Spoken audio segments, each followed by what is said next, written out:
बिस्मिल्लाहिर्रहमानिर्रहीम।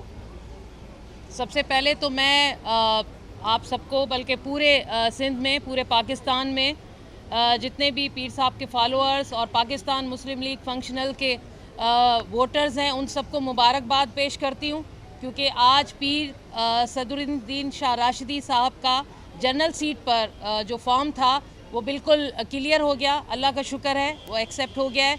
तो और दूसरी बात ये कि सेनेट के इलेक्शन, मेरा तो ये काफ़ी एक्सपीरियंस हो चुका है सेनेट के वोट के हवाले से।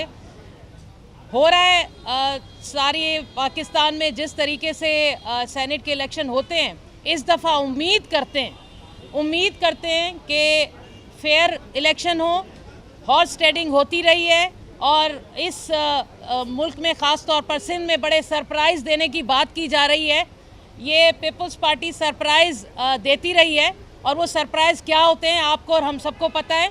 PS 88 का इलेक्शन, ये भी आप लोगों ने देखा कि इन्होंने पहले ही कह दिया था, और हर इलेक्शन में ये कहते हैं कि हम इतने तादाद में वोट हासिल करेंगे। तो ये सरप्राइज़ क्या होता है, ये आप भी समझते हैं, हम भी समझ तरीके से ये इलेक्शन जीतते हैं। दूसरा, हलीम आदिल शेख के हवाले से मैं बिल्कुल कंडेम करूँगी, मुज़म्मत करूँगी। इस सूबे में जिसने भी हक़ की आवाज़ उठाई, पीपल्स पार्टी किसी न किसी तरीके से उसकी आवाज़ को दबाने की कोशिश करती है।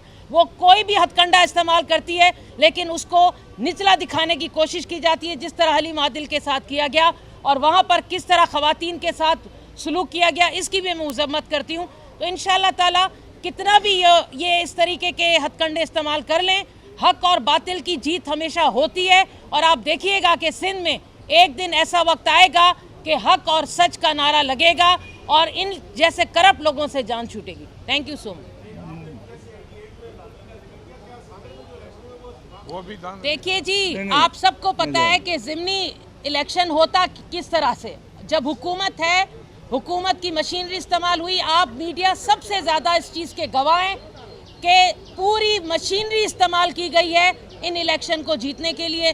तो फिर इससे ज़्यादा मेरे ख्याल में और कुछ कहने की ज़रूरत नहीं।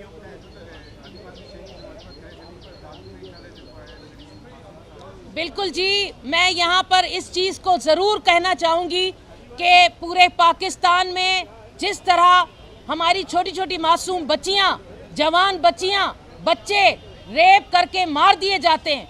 मलीर में बुशरा राजपर को किस तरह किडनैप करके गैंग रेप का निशाना बनाया गया, आज तक बिलावल जरदारी की तरफ से मुज़म्मत नहीं आई। मुझे अफसोस है। बिलावल जरदारी को सोचना चाहिए कि इस तरह के वाक़यात, अब दादू में एक छोटी 3 साल की बच्ची मासूम, और आप देख रहे हैं कि वहाँ पर हालत क्या है मेडिकल के हवाले से। वहाँ पर जो डॉक्टर्स हैं, जो वहाँ पर दवाइयाँ हैं, वो तो आपको कभी नहीं मिलेंगी। वो बच्चा मर जाए लेकिन वो ट्रीटमेंट नहीं मिलती। इस तरह के वाक़यात को बढ़ावा दिया जा रहा है, और हमारी हुकूमत ख़ास तौर पर मुराद अली शाह साहब और हेल्थ मिनिस्टर साहिबा, आपके लिए ये एक सवालिया निशान छोड़े जा रही हूँ कि इस तरह के वाक़यात तो हो रहे हैं, लेकिन जो मेडिकली तौर पर, जैसे खैरपुर में एक शख्स ने जहर पी लिया और डॉक्टर ने वीडियो बनाई कि मेरे पास कुछ नहीं है, मैं कुछ नहीं दे सकता।